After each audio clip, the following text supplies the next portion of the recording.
Franklin County Board of County Commissioners now in session for this regular meeting Wednesday, March 12th. It's good to see you all here this morning. We have a lot to discuss, so we'll go ahead and get started.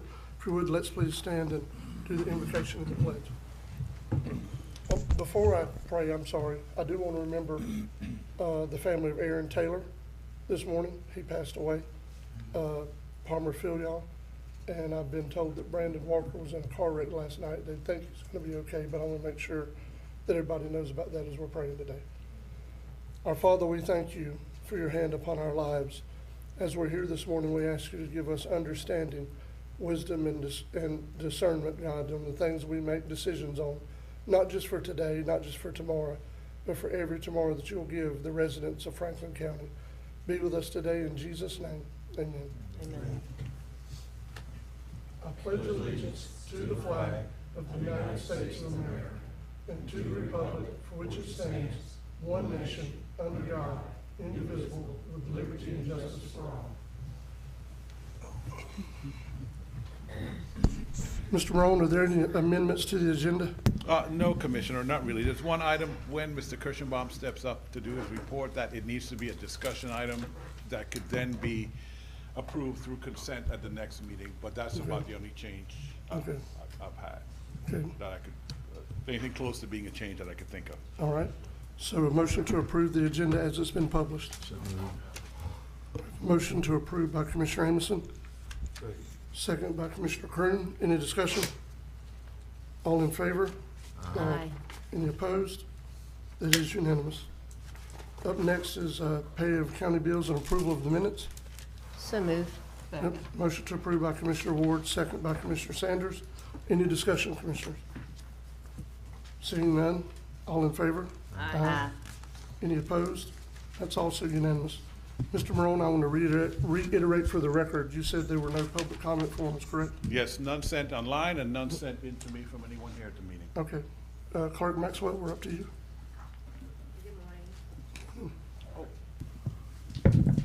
Good morning.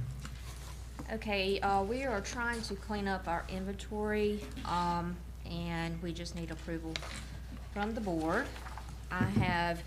These items were sold at auction on November the 16th by Florida Auction Network, LLC. This is a Hustler mower. This item is from EMS to, it's a 2016 Chevrolet ambulance. We have two items from Solid Waste, a 2002 Chevrolet Silverado, a John Deere cutter, and then from the airport, we have a diesel generator and a dolly. These were also sold at auction on November the 16th, and I just need the board's approval to dispose of these items on my inventory list. We have a motion to approve by Commissioner Amison. Second. Second by Commissioner Sanders. Discussion? All in favor? Aye. Any opposed? That's unanimous. Okay, I'm gonna continue with that. I didn't combine it because those items were sold at auction. These are items, from various departments that, the repairs are either too costly, it's too old, it's or damaged, no longer needed, or just simply doesn't work. This item, a generator from the health department, a 2008 generator. We've got filing cabinets from the tax collector's office, and they're just old, rusty, damaged, no longer needed. We also have, this looks like the same item. I think we duplicated that one. And I have a scanner that's in my office that is forever old, 2012. It just, it's damaged, it doesn't work. So I need to clean up the inventory on these items as well. I just need the board's approval on that. Motion to approve from Commissioner Amison. Second. Second by Commissioner Ward. Any discussion? All in favor? Aye. Any opposed? That's unanimous. Okay, one last item. I have a renewal contract from the Department of Revenue Child Support Program, and the last contract was signed by Mr. Noah Lockley. We just need to renew the contract if the board wishes. This basically reimburses the county for, service process that the sheriff does for, child support, writs, process service, any kind of service that they do that's basically free of charge. They do not charge for these services. So we get reimbursed from DOR for that, so we just need to enter into a contract. I did let Attorney Schuler review, and there's no issues there. The contract has not changed. So we just need approval for the board to approve the contract, and it would actually get signed by DocuSign electronic. So we Okay. would send that to the chairman for signature. All right. Mr. Lord? So moved. All right, I have a motion to approve by Commissioner Amison. Second from Commissioner Croom. Any discussion? You answered my question when you said the contract didn't change. I just want to make sure there wasn't any changes. Yes, sir. All in favor? Aye. Any opposed? That's unanimous. And that is all I have. All right, thank you. Thank you. Mr. Chairman, so Yes. when you get to your directors, I only requested the directors that had action or discussion items. Okay. So I don't believe Mr. Neighbors had any action or discussion items. Okay. Mr. Davis does, I think in conjunction with Commissioner Ward, and then we could continue down the list from there. I believe, I'll tell you, I don't think Ms. Daniels, Mr. Polis, or Mr. Lovestrand did. Ms. Roundtree does have an action item and a discussion item. We kind of addressed, I think, the action item already, because it was, some issues happened on the weekend. Mr. Kirschenbaum has one action, one discussion, and Mr. Solomon has three Okay. action items, sir. All right, so Mr. Davis doesn't have any action posted on his report. Is it something on your report? No, Mr. Davis? No, he has a discussion item that Oh, okay. I believe prompted by Commissioner Ward. Okay. Good morning. Good morning. So, I think the commissioner may want to lead off with is concerning the dumpsters with the sanitary nuisance situation that the county has got going, the health department. You want me to go on, Commissioner?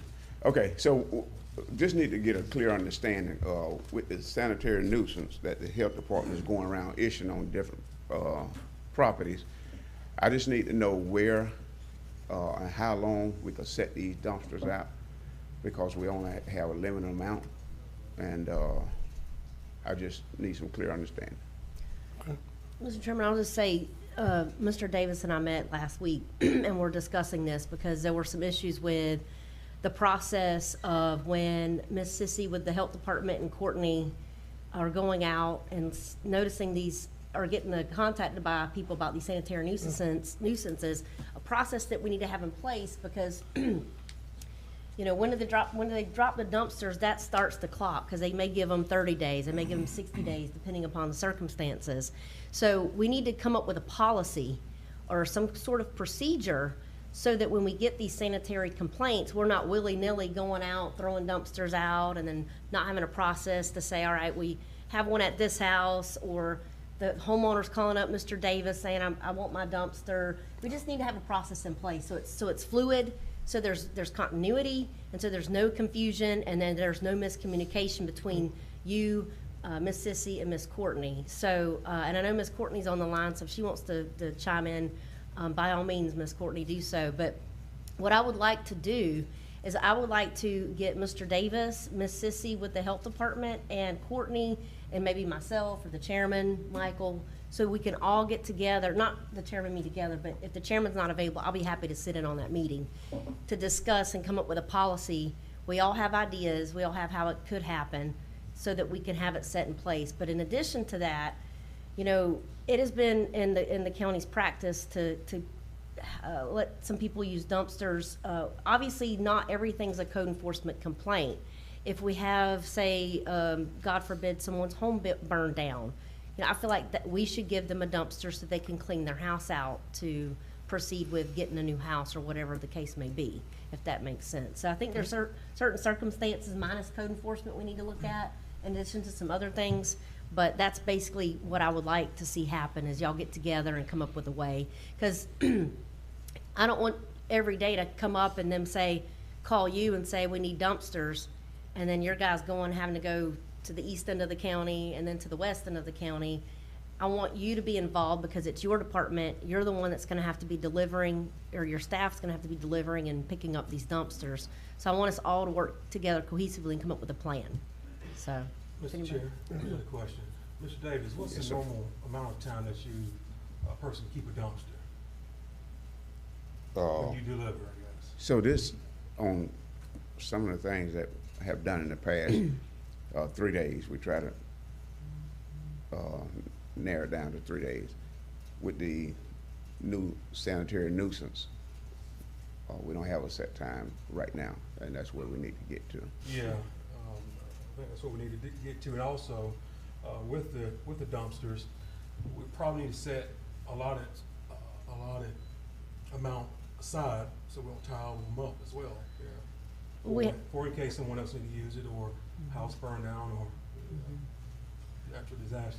Yeah, well, I think, Mr. Chairman, Mr. Davis, you said you have a total of 10 dumpsters?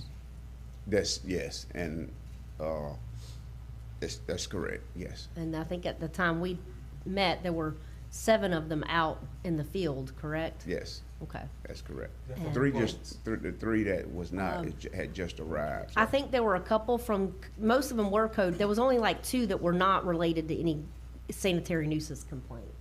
There were Right. 2, right, that were not related to nuisance. That's right, but them But- 2 was out on burnout or something like that, Yeah. yes. And I also feel like, if it's like a nonprofit, like a church, say they're needing to redo their carpet or something along those lines, that's something that we need to obviously help them out, make sure. I know we have a lot of contractors now that do dumpster roll-off type business, so we need to be careful and keep those guys in mind too when we're doing this. But that's why I'd like to sit down and come up with a plan to figure it out. And Courtney, I don't know if she's got something to say. Courtney?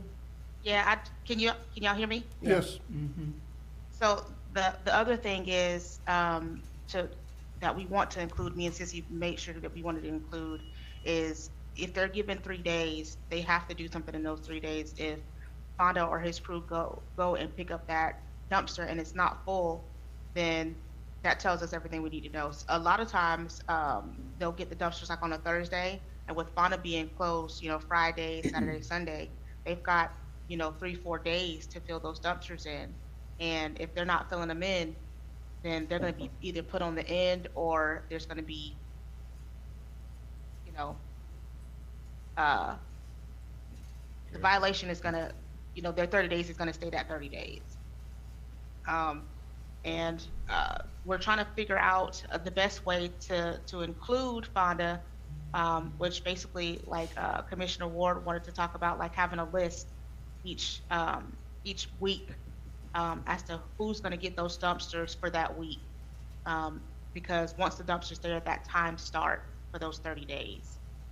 So I think coming up with a good regulation or ordinance or whatever to kind of give us a leeway on, how many days. Because to be honest with you, we do 10 days, a 10-day handshake sometimes, and then a 14-day, and then a 30-day. So they've got more than ample time to get those dumpsters out. Thanks, Courtney. well, until we get to that point, just for clarification, Ms. Courtney, between you and Sissy, when y'all are communicating with these homeowners, y'all need to communicate that the only people that's gonna be calling Mr. Davis will be y'all. So if they need to call, or they need another dumpster, they need to call y'all, not Mr. Davis. Yes. And y'all can communicate with Mr. Davis, so it gives a clear line of communication. And people aren't just ringing the phone off the hook for Mr. Davis, you know what I mean? That they need to, it needs to be different. It needs to be handled differently. Yes. Mr. Chairman? Yes. I know I've got a case in the eastern part of the county that Ms. Courtney's working on. And the way that we're handling that is until they can get everything they can by hand and get it out of there. Then if they need help with the bigger stuff and all, they've got to clean up. Then that's when Ms. Courtney, right, Courtney, that you'll call Yes. Fonda and replace Yes. that if she can't get that up because she's in bad health Yes. and stuff. So, have you heard anything from that case? Not yet, but me and Sissy been working with the city of Carabel to see how, they handle things. The city of Carabel contracts to 2 different cleaning services. So in a case where a property owner doesn't have the means to clean up or funds to clean up, then they put a certain amount of funds in, basically a code enforcement fund, about $6,000. And what they do is they use that money to clean up the people's property. The property owner has to sign a release, and the city puts a lien on the property, and that property owner can pay off that lien, as it goes, so that basically the county can clean up the property, but the county's gonna get that money back. Yeah. But it gives them, somebody to come out there and actually clean their property, because a lot of them, a lot of our cases, they can't do it themselves. Mr. Chairman, I would like Attorney Schuler to get with Attorney Harthman and get that policy down. I hear county funds and county equipment on private property, and I start to get a little worried on my own. And Mr. Chairman, that's another reason why I said we need to get a policy so that we Yes. have something in place legal-wise as well, so. Yes, that'd be great. Yeah, Well, a lot of times, I still agree that if we're providing the dumpster, they should be able to handle the cleanup. yeah. You know what I mean? I mean, it's not that we're not doing anything for them. Yeah. We're providing the dumpster, we're providing the means for it to get hauled off, you know what I mean? That's, because again, we're after compliance, that's all we're after. Yeah. We're not after a bunch of funds and big fines. We're after people to comply. Well, I was just gonna say though, the majority of time in the past, the dumpsters have been rolled off on the county right of way right Yes. there by the property, ma'am. so you never did have to worry about Right. that. Your county didn't go on, your county employees didn't get on private property, cause I'm one of the biggest ones about that, so. Thanks, Mr. Davis, for being here, Mr. Chairman, to discuss that. I Yes, ma'am. appreciate it. You're welcome. So to wrap this up, y'all gonna get together and come back to meet with either myself or Commissioner Ward? Yes, we While will. we're here? Schedule a meeting. Okay. Yes, I think the first step is let me communicate with Attorney Hartman from the Okay. City of Carabel. Okay. And then let's see what public policy is available and possible. Thank you.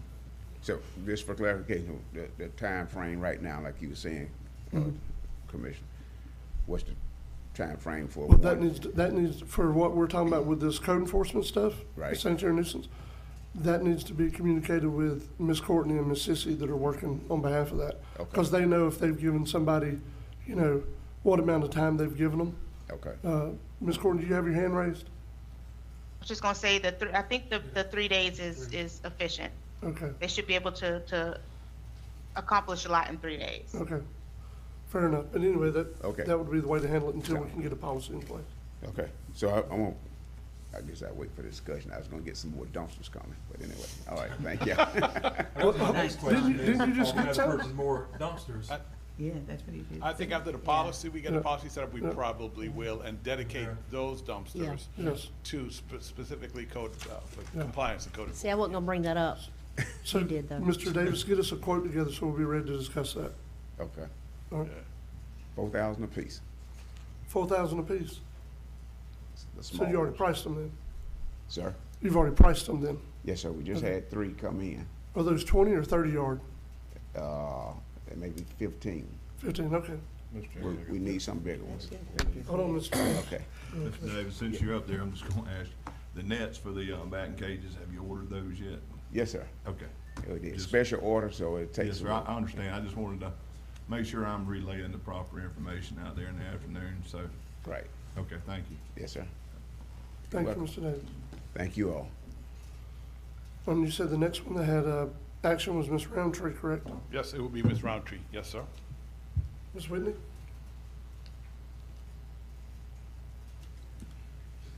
Good morning, Commissioners. Good morning. Well, the action item was permission to close as needed for the carpets. They are in there today, and we will reopen tomorrow. What we've kind of done is work in sections and just restrict part of the library. So what he's finishing up today is the left side. So the last and final section will be the right side. We're going to shoot maybe for the weekend. We're only open for 4 hours on Saturday, so if we close again, it might just be that Saturday. There's a lot of books over there, and we have to take them down and store them somewhere. So what we've been doing is laying out tables and kind of laying, spine up so we could keep them somewhat in order. So it is a semi-smooth process putting them back. So tomorrow we'll get in there and put stuff back, and then we'll start taking the next section down. Okay. So we still need board action on that, though, don't we, Mike? For the Yeah, I closure? would prefer that because we Yeah. kind of did it, you know, I contacted each of you and you Yep. guys approved it. I prefer board actions for the schedule. Actually, it changed, but she was closed Monday, Tuesday, And today, and today. They open tomorrow and might close half-day Saturday, so just approval for her to close as needed to get this project completed, All right. Mr. Chairman. We have a motion to approve by Commissioner Amison, second by Commissioner Sanders. Discussion? All in favor? Aye. Any opposed? That's unanimous. okay, thank you. ma'am. The other thing I wanted to discuss was the driveway here in East Point.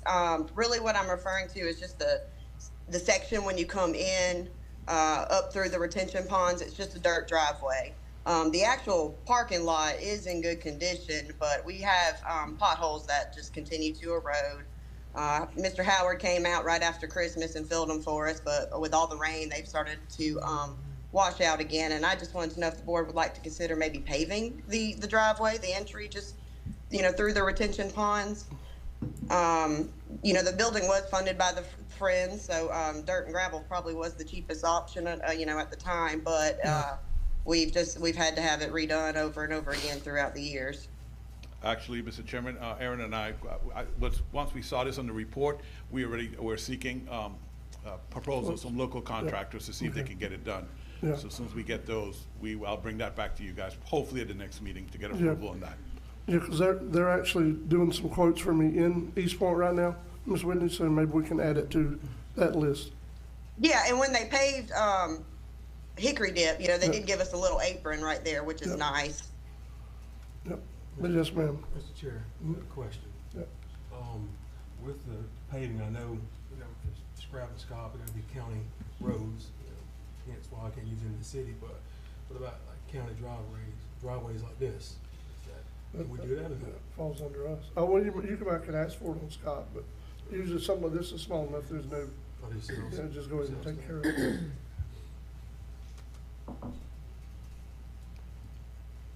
All right, Well, I anything guess else, the Ms. end goal, Whitney? eventually, we wanna pave the whole thing eventually. Oh, yes, yeah. Yeah. Yeah, so Ms. Whitney, what we'll do is we'll look at that for a quote. Also have them look at your driveway, not your driveway, but your parking area to make sure that it is sustainable, is not having issues. And we will Okay. go based on what the paving contractors tell us. That's what we'll do. Okay, sounds great. And thank you, Michael. Yes, ma'am. All right, thank you, Ms. Whitney. Thank you. All right, Mr. Steve Kirschenbaum?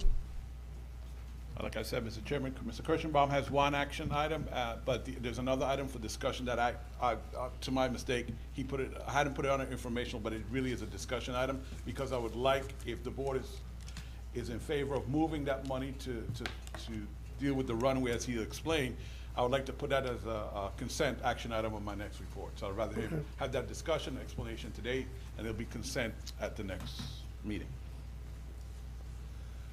If at all possible, I had two other discussion items, but I'll make it very quick. That's up to the chairman. Go ahead, sir. What's your action item? Okay, the action item is, we've been talking about it for a couple months. The nighttime instrument approaches are shut down at the airport, and if, in the event of a disaster, an aircraft has to come in, or customers that charter aircraft that are coming in the evening hours are getting turned away to Panama City and Tallahassee. And what we'd like to do is, I spoke to several departments of the FAA. Finally, I got hold of Oklahoma City, and they're willing to put us at the top of the list. There's 15 other people that need these things done. I told them that this airport is part of a regional disaster plan, and they agreed to move us up in the list. It's $5,900, which we don't have to spend today, but they're looking to get ACH payment info from the county's fiscal manager in the system so that they could put us into this list of potential flyovers for recertifying the instrument approach. And in lieu of the airport in Gulf County potentially happening with disappointing users, affluent users at our airport that are coming in with corporate jets. So I'd like to get this turned on and get Erin to be able to send the paperwork up. Okay, so I want to clarify so we know what we're voting for.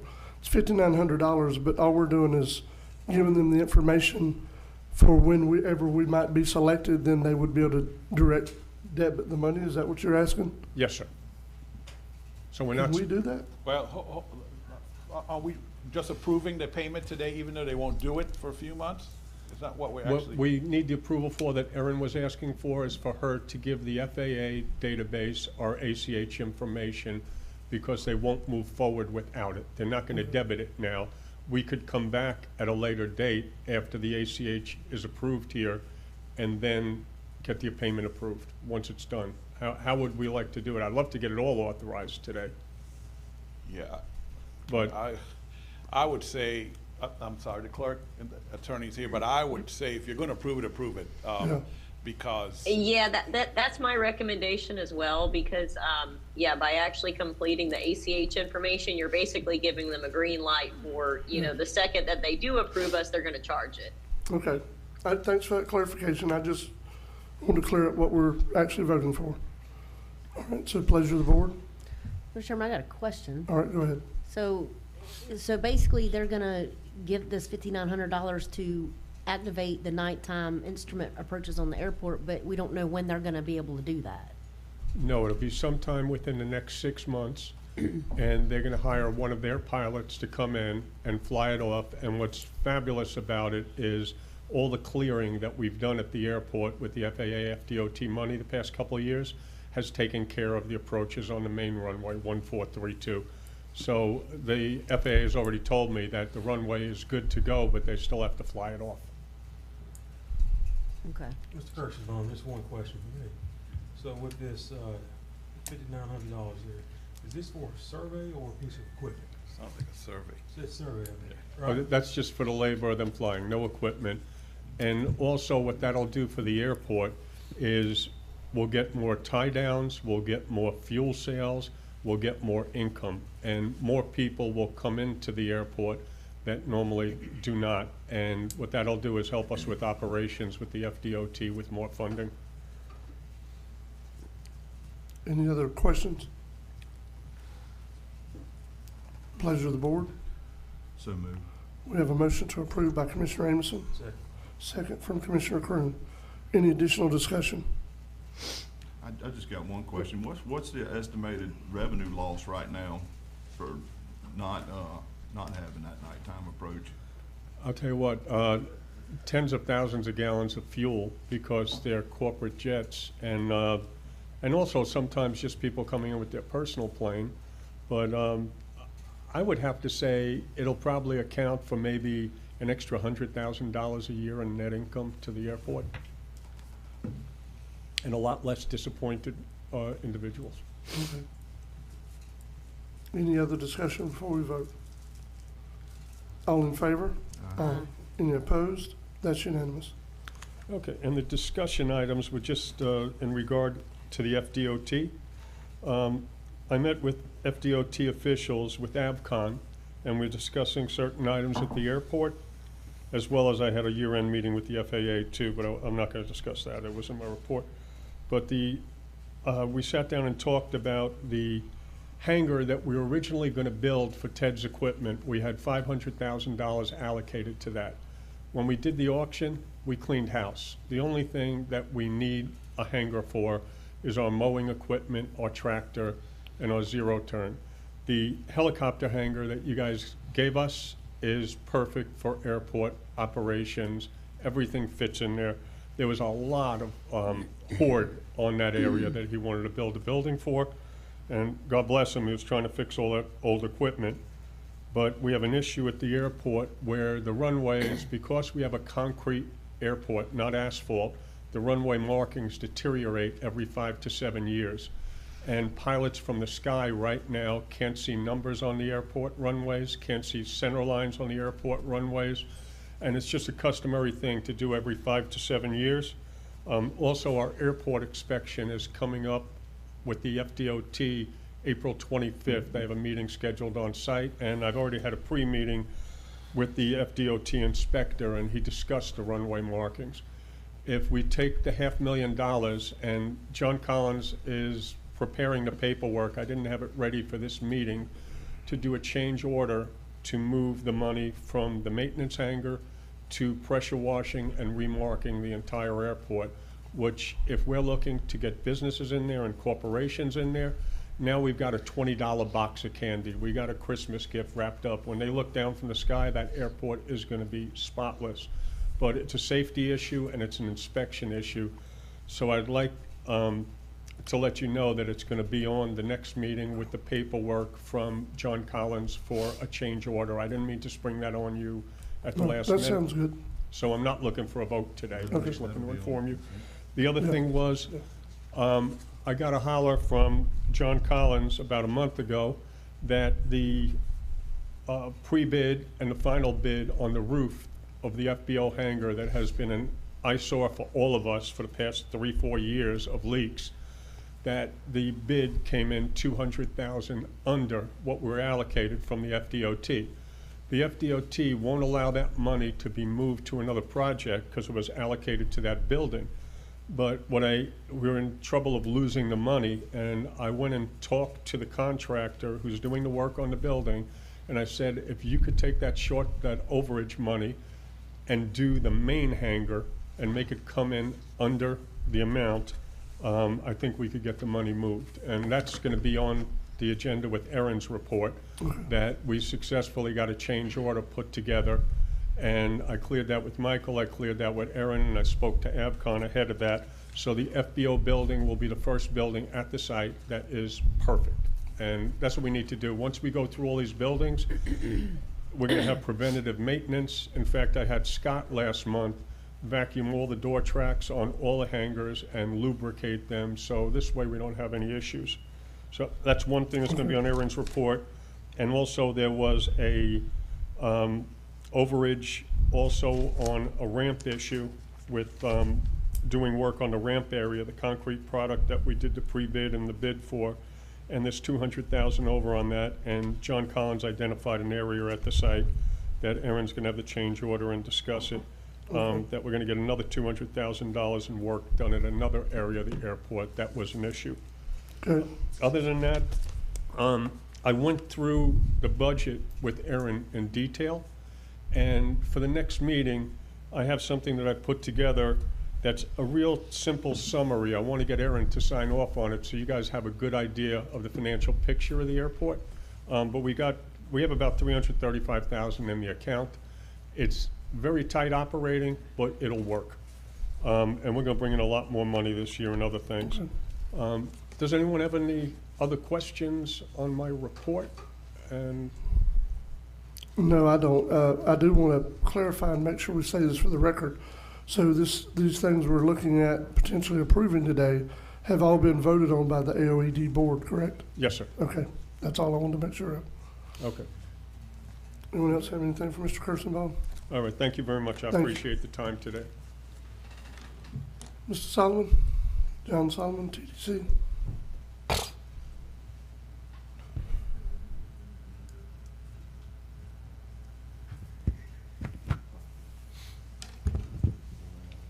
Morning, Commissioners. I have the 3 action items on the my agenda today.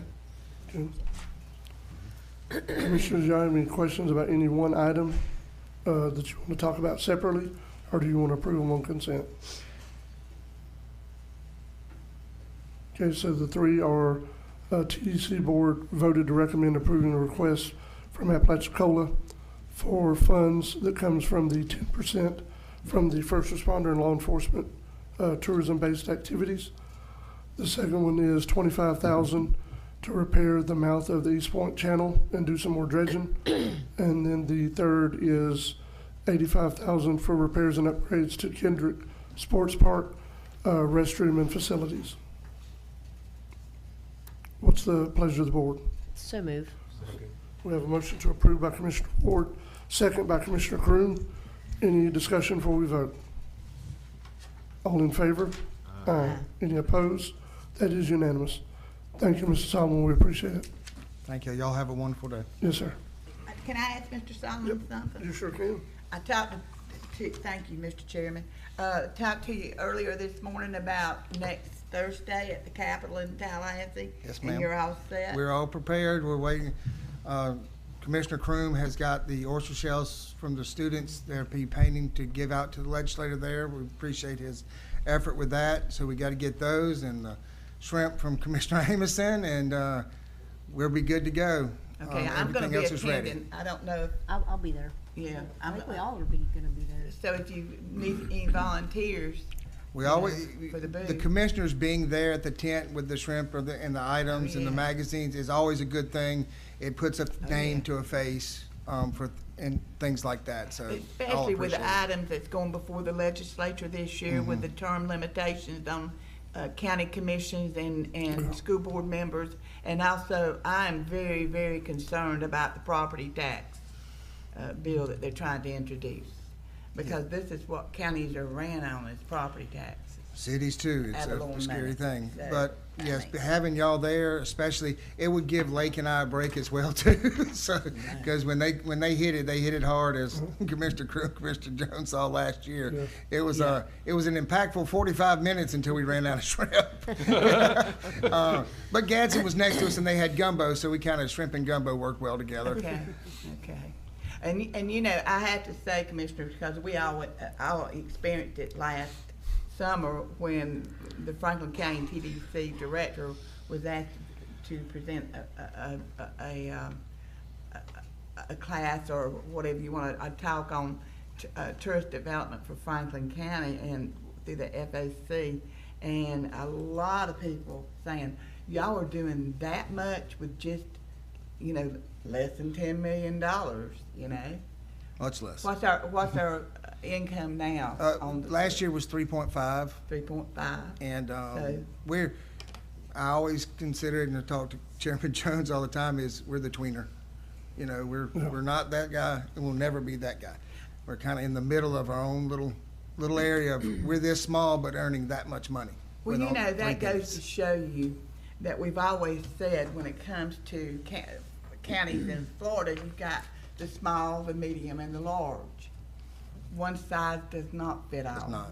So here we are having to go back to the legislature to see if we can spend money here, if we can spend money here. Now, if we were like, I'm not gonna say Palm Beach, but if we were like Miami-Dade and had millions coming in, I don't think it'd be such a discrepancy. No, the rules get so lax, the more money you collect, over $10 million of what you Yeah. can do with the money, it'd be amazing amount of things we could do if we would ever to hit that number, which I don't ever see. It's a big number. Of course, 5 years ago, when we were doing 1.2, and this is a really big number, so. But it's being at the legislature for the commissioners and us having a booth at Rural County Day, and I appreciate y'all wanting to do it. Last year was a big experience and we learned a lot, but also, you know, Commissioner Croom got to talk to every single body there and all other commissioners, and Commissioner Sanders, you've done it before, is getting that relationship between all the other rural counties and meeting the new commissioners and everything else. It is a big impactful thing to be up there. You never do know when you're gonna have to have somebody's help. That's true. True, And very that's true. exactly what it is. Or when you're gonna be able to help somebody. And that networking does it every time. I don't care if you've been here 2 years, 3 years, 30 years, it still helps. We've seen it for years when I was, even with the sheriff's office, when we went to the conferences for our software, the networking we got to do there, those people we've called to help us with an issue with the software that they had that maybe the company didn't know about yet. And we worked it out between each other, and being able to go there and talk to those people is a big thing. And Commissioner Sanders, you brought it up, and I told Mr. Morone earlier today, because I got it in yesterday, Destinations Florida has asked me to speak again on the winning big by promoting small and for the results of how it turned out, so, which is very good. So I'm glad to be able to go back down and talk at that tourism conference. That's good. John, while you're here, I want to update the board on the discussion Mr. Morone was having with the city of Appalachia, with the mayor of Appalachia about TDC. So, city of Appalachia has a lobbyist from, I think, the Southern Group. And of course, the county has Ron LaFace from Capital City. So we've talked to those two individuals to try to do alignment on the TDC language amendment. So I just want to make sure everybody's aware of that. They are working on our behalf, and we have those two working together. Yeah, thank you for letting me know. Try to That's a help good get that thing. done. Yeah, and that's so, to clarify, so the public will know what I'm talking about. Right now, we are restricted in many ways on how we can spend those funds, that if that amendment was changed, we would be able to do a lot more for the residents of this county that have to bear the burden of all the visitors we receive. So, Yeah, just we- want to make sure everybody was aware. I know our goal has always been, we make it better for the tourists, but make it Yeah. much better for the residents. That's right. All in one. Thank you, Mr. Solomon. Just one question, John. before Yes, you sir. leave. I see on your information item about this marketing seminar. Yes, sir. We're having on April 10th. Do you have anyone signed up yet? Or We have about is it open yet? 15 or 20 signed up already. It is open. It is on the Florida's Forgotten Coast website. You can just go to the homepage and type seminar into the search bar, and it pulls up the page that you have. It describes the class and where you can register at. But I think 15 or 20. Was another 2 last night, so it's been That's a started. good thing. It is, Okay. it is. All right. Thank you, Mr. Solomon. Y'all have a good day. You too.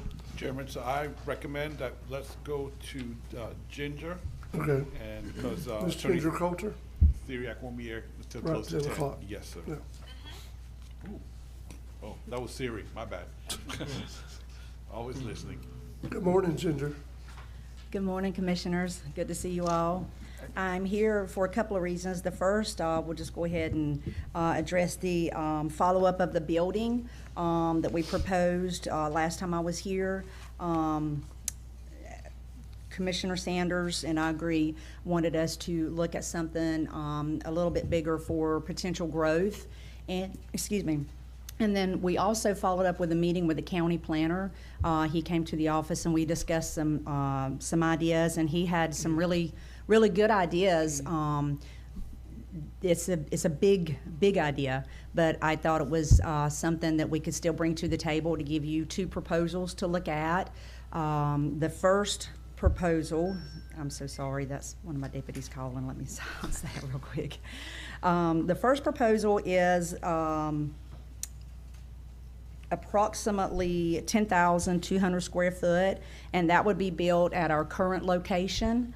And it would house the communications center as well as all of the administration offices. It would house the victim advocate, care coordinators, all of the offices that we need so that we can put all law enforcement back over into the main building. The second building is on a much larger scale, but it is the one that allows for looking at growth 20, 30 years, not just within the next 5 years, because let's face it, Franklin County is growing by leaps and bounds. So I think the question is, what does the county want to do? Do we want to do something temporarily over the next 5 to 10 years, or look at something that's going to address needs further on down the road? And if that's the case, then the second one would be located on the highway on the county's property, is what the county planner had told us about. And I thought it was a great idea to allow for a much bigger space with a lot of growth for the future. It is much bigger. It's with 21,450 square foot, 2-story. But that would also move all of sheriff's office to that location and keep 65 strictly jail and corrections. So in other words, when that time comes to expand the jail, which we know we're going to have to do that at some point, you could use the existing administration portion to use for the female side or for transitional, but you have all of that room for growth for the jail. I think it's both of them are very nice, but I understand we are, looking at a county fiscally constrained budget, so I understand that part of the process as well. I think it's a lot to take into consideration because the need is immediate for us. But I know the budget may not allow for a bigger space, so we're going to leave that in your court. But the need is immediate for a building. whichever route you decide to take, because I've already addressed the issue with some of the buildings with mold, the sheds that have molds that we're working out of, and we've really taken very, very good care of those buildings over the years. They have been there, some of them, like I mentioned before, even when Bruce Farms was sheriff, he bought the building in the back that we currently house evidence and training in, and we have got a lot of bang for our buck out of that building because it's over 20 years old. But it is a modular, and we have remodeled that modular multiple times. And I do have concerns with the housing evidence, because if we ever go through FDLE to get accredited, it absolutely will not pass accreditation. It is not up to their standards for that. So both new buildings would incorporate evidence into the new secured building. Also, the 911 and communications office, that's the one that she's just unpacking everything again because we've just recently had to remodel it again due to mold.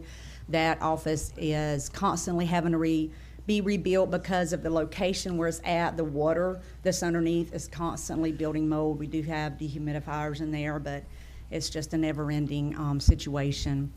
Also, the newer building that was purchased, I believe in 2019, after Hurricane Michael, that one was destroyed, so the insurance company, we were able to get a new building there, 2019. So it's a fairly new building. That's where Investigations and Victim Advocate is housed currently. But that building also failed the mold test last year when we had that mediation with the mold. And we did do a scrubber, but again, due to the air handler, has something to do with the air handler situation. Very, very costly to fix that situation. But we're always going to have issues with that. So I'm just here to give you the information, tell you what our needs are, and to give you both of these proposals. Again, I understand it is a big budget issue, but I do want to stress how important it is one way or the other, whichever way the county decides to go, mostly for the safety and health of our employees. We don't want sick employees from this, as it's a continuing problem. And I did put in for appropriations from the state as requested. I don't know what will come with that, but I did request $500,000 towards the funding of a building. So we shall see how that turns out, but that's my update on the building. Mr. Chairman, a couple of things for you guys get into. I want to clarify a couple of things. She actually met with Steve, the building official, not with Justin, the county planner. Sorry. Oh, that's fine. That's fine. So here's the reason why I want to give you guys some background why Steve said what he said and recommended. So at the last time we were here and we talked about it, they talked about doing inmate labor for the building. Right. Well, there's a Florida statute that restricts how much money, what you can build with just using inmate labor versus going and getting a general contractor. So Steve wanted to discuss that with Thank Ginger. you. I meant to mention that. I'm glad you No reminded me of problem. that. And then, I get what Steve is saying. Steve is like following Commissioner Sanders. He's like, if you're going to build something, don't go and get money and build something that's just going to last you a few more years, because then you'll be back a few more years looking for more money for a bigger building. So he was just trying to, I guess, get them to think long-term. May have to be phased, maybe. Can it be phased, trying to build at 2 locations? We don't know yet. I was glad that they kind of went for appropriation requests, because when you guys go up there next week, you can kind of express how important this is and how the need is right now, especially with things like evidence, not being able to meet FDLE, the evidence locker room, whatever, can't meet certifications, you know, the mold, that type of situation. You guys could really help that along also next week. But I just kind of wanted to give you some background as to why we went from what you saw the last time Mrs. Coulter was here versus what you're seeing today. That's it. Ginger, you referenced another piece of property for the bigger building. Where's that located? Highway 98, the old Highway Patrol Station, Where TDC is now. where TDC is now. Okay, Yeah, because we know we own a portion of that property. we do, but it's not an acre. Well, I did. That was just, that was just, that was. That was an idea Thought, that the county, I'm not planner, what is his title? Building official. County official, Mr. Patterson recommended, which I thought the location was great because it does bring a lot more visibility to the sheriff's office for tourists. You know, we have so many tourists coming through right here on the highway, makes it really more easily accessible. But again, we just want a good, healthy building. So we're happy with whatever the commissioners want to do. And, you know, moving forward 10, 15 years from now, that whoever's there, because hopefully I'll be retired by then, can address it then if we choose option or proposal one. So we just want a good, safe, healthy building that's spacious enough to allow us right now and room for growth over the next few years. Mr. Chairman, you need to build for the future, like I always say. Yes, ma'am. I mean, that's something that's been really, but have you heard anything from the legislative delegation about how your request is moving up there? No, Are they ma'am. supporting it? Well, we submitted it to Simon and Schoaf. So both of them are gonna present it on their sides, but I have not heard any feedback yet. I know they're just in the initial phases of getting everything in. I'm speaking to say, we need to check and see if they have put it on there. Because sometimes you have to.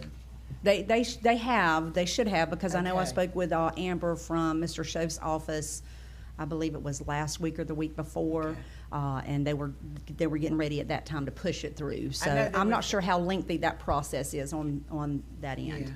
I know there was some stuff within the county that people were asking for, and Senator Simon's aide, Amber, was having a time trying to get it all together. Yes, because ma'am. nobody gave her any contact information. So Right. that's the reason why I said, have you made sure that they're doing that? Because sometimes if they don't have that right information, they can't support it. 'Cause Yes, they don't ma'am. know. So hopefully they didn't. I think you need this. I think it needs to be up there at the whole complex up there and have it all at one place. That's my personal opinion, but I'm not here for my personal opinion. I'm here Yes, for my ma'am.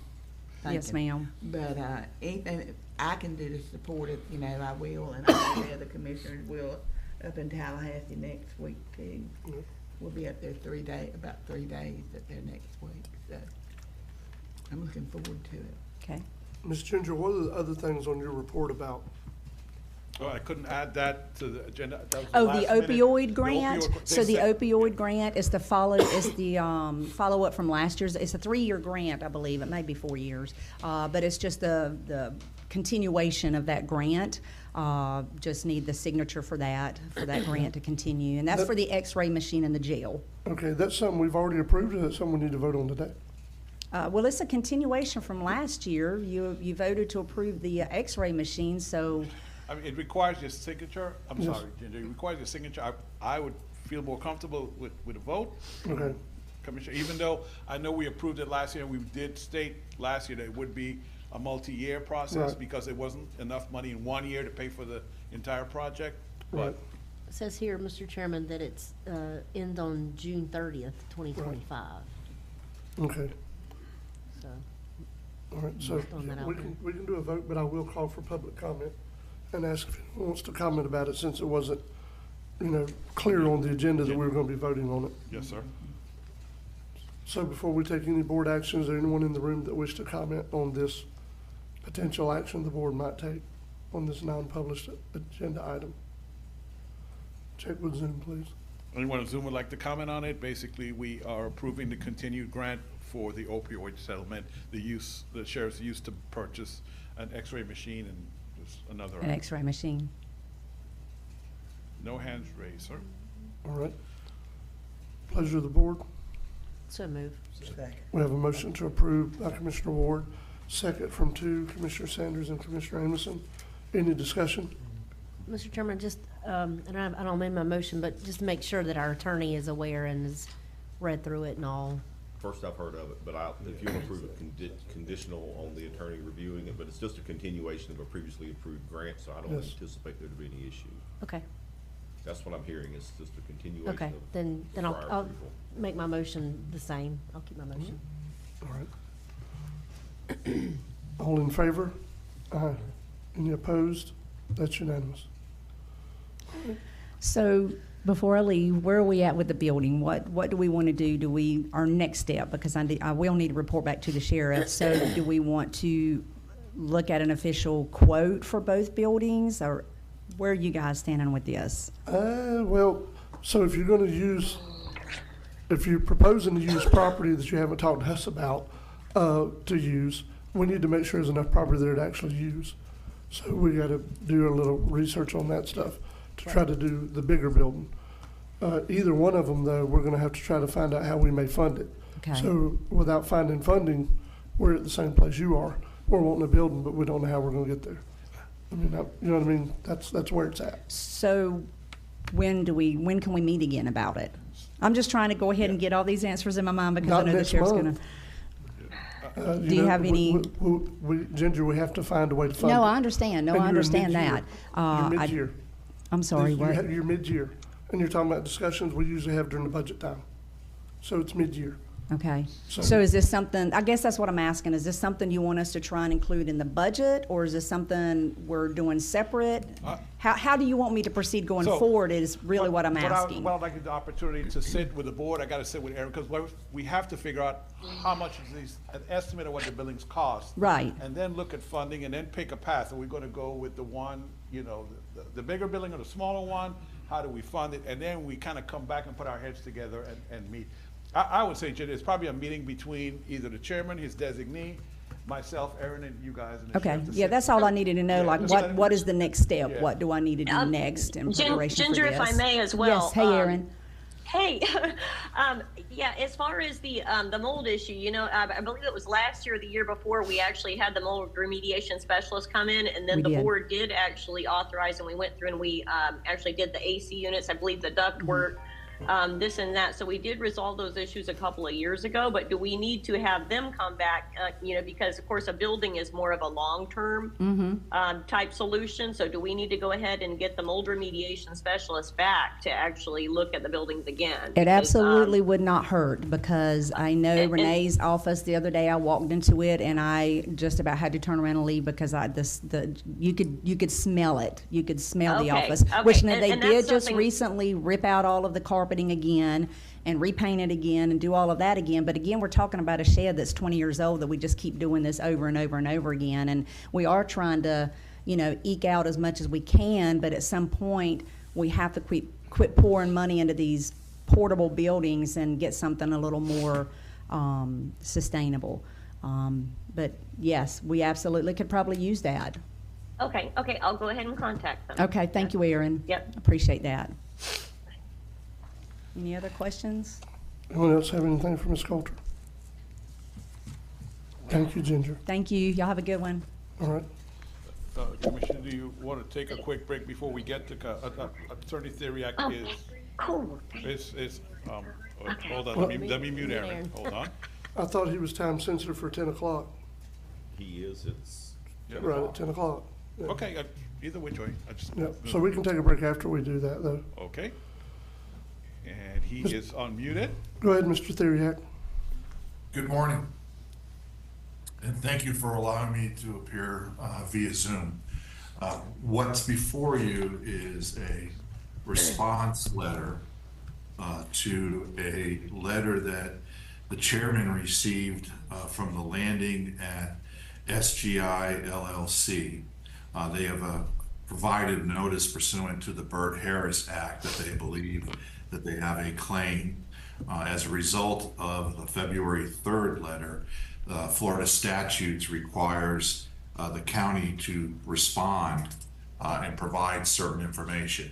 And you should have a draft of that letter that I have drafted and Mr. Schuler has vetted, and I believe we are both recommending that this is a response that should come from the chairman to the landing at St. George Island, and you would be meeting your statutory obligation by finalizing this letter and providing it to the property owner, the landing at SGI, LLC. I'd be happy to answer any questions. Okay. Any questions, commissioners? If not, what's the pleasure of the board?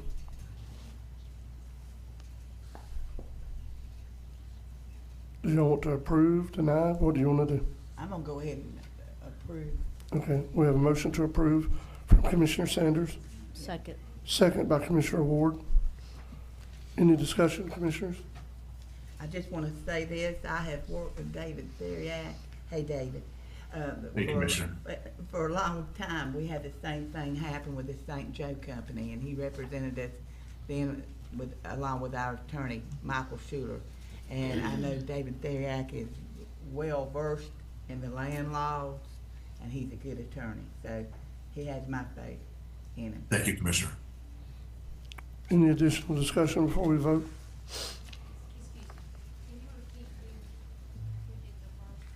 I did the motion, Yep. and then Jessica, I did the Jessica Commissioner Ward, I'm seconded. sorry, did the motion, did the second. All right, any more discussion before we vote? All in favor? Aye. Any opposed? That's unanimous. Mr. Thank you, Chair, thank Commissioner. you. Take care. Yep. All right, let's take a 5-minute recess.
Franklin County Commission is now back in session.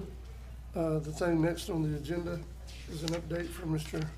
Jim Raley from Baker Tilly on Weems Hospital. Good morning, everyone. Good morning. So in front of you, you should, or actually maybe not in front of you, but in any case, you should have received 2 reports. This is the detailed draft, which I believe was attached, and then there's a slide deck which is being shared. The slide deck summarizes the report, so that's largely where we're going to spend our time. So if you could go ahead and flip to the overview slide, what we're going to be talking about the next couple of minutes. Next slide. There we go. Okay. We're going to go through the background, just to kind of base set with everyone why we're here, why you are staring at me. Talk through the details of the report, certainly give you a summary, and then the last bullet point is questions, but certainly if you have questions during my, while we're going through this, just feel free to shout them out. So on slide 4, the background, if you all recall, a handful of months ago, you all engaged Baker Tilly, i.e. me, to take a look at the Weems Memorial Hospital. If you recall, the concern was that, you know, certainly the hospital has had significant operating losses over the last several years, and that the goal is really to create a self-sustaining healthcare offering in Franklin County. So, you know, and this is kind of setting the background for the discussion we're going to have. When we look at the Weems Memorial Hospital, we look at it in really 3 different service lines. One is the actual hospital itself, meaning inpatient, outpatient, that type of thing. Then you've got the rural health clinics, and then you have the ambulance. That's kind of how, as you go through the report, that's really how we break it down. The organization speaks to all 3 of them. When we say hospital, we're speaking to the hospital itself. Rural health clinics, obviously, rural health clinics, and the ambulance. So the hospital, as many of you know, is currently designated as a critical access hospital. What that means in kind of short speak is, from a Medicare reimbursement perspective, the hospital is reimbursed for cost or at cost. That's very, very advantageous reimbursement. Additionally, it allows the hospital to participate in the 340B drug pricing program, which we'll speak to here in a handful of slides. So when we look at the project, we really broke it down into 4 phases: near and long-term viability, meaning the organization as it stands today. Then we assess the operations, the revenue cycle, and certainly the last is the REH designation and what impact that would have. So I will be brief on the next several slides. I tried to take the report and kind of boil it down, understanding that I've got limited time up here. On slide 5, the near and long-term viability. So as the organization currently stands, it does have a positive current ratio, meaning its current assets or assets that are going to be used in the next year are higher than its current liabilities, meaning what liabilities it expects to come due in the next year. You know, the current ratio, which is that measure of current assets over current liabilities, you want the current ratio to be as high as possible. The hospital's current ratio has fallen from 2022 through 2024. It's fallen from 2.5 down to 1.74. But at the same time, the hospital's cash balances have grown. So you are growing cash, which is very good. You have strong cash management in place. However, your current liabilities are growing. One of the most significant things that we noted when we looked at the balance sheets related to the payback to the Medicaid state Medicaid program. So, and this isn't just a Williams Memorial issue, or quite frankly, just a Florida State issue. We deal with this in a lot of states. As a matter of participating in the state supplemental Medicaid program payments, the government is able to claw back funds. That creates a fair amount of uncertainty for the hospital. We talked to CRI, meaning the external auditors, we talked to management about this, and certainly we've run into it several times over the years. That is an estimate. Right now, there's a known portion that's just over 300,000, and then there's an unknown portion of about 900,000. The 900,000, they do not know, and quite frankly, nobody knows at this point. Whether that's a good number, that could be high, that could be low, that could be right on. They don't know the number or when it's going to be required to be repaid. So from a cash flow standpoint, that certainly creates some questions.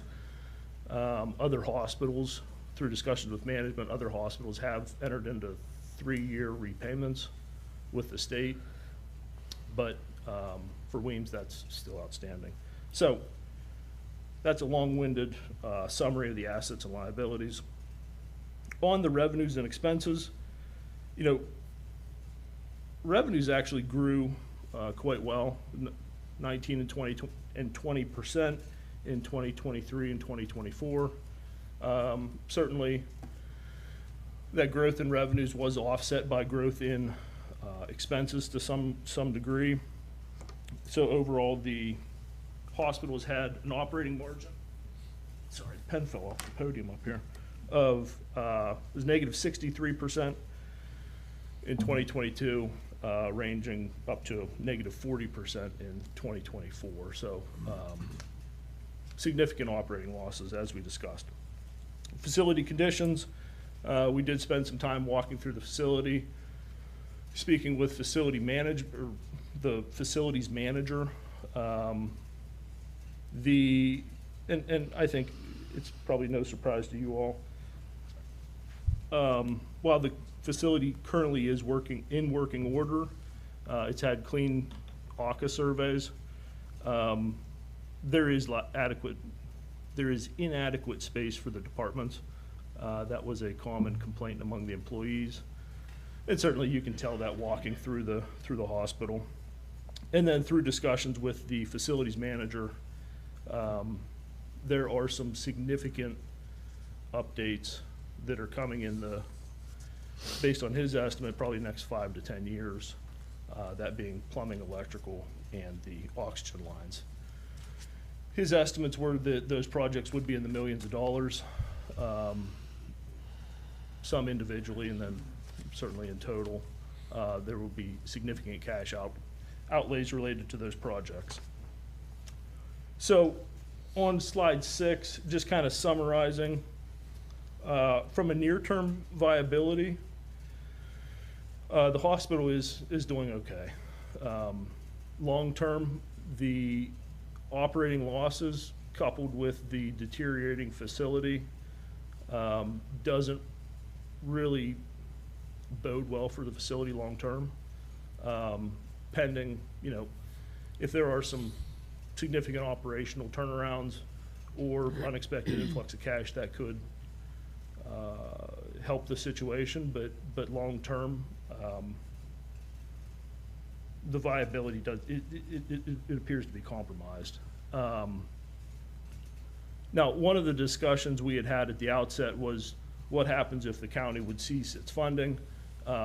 Certainly, if the county ceases its funding or its transfers of cash, the organization would close up rather quickly.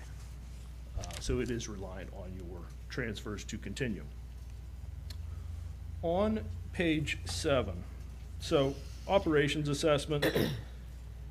This is a very high-level overview, and I'll try and keep my comments short through this.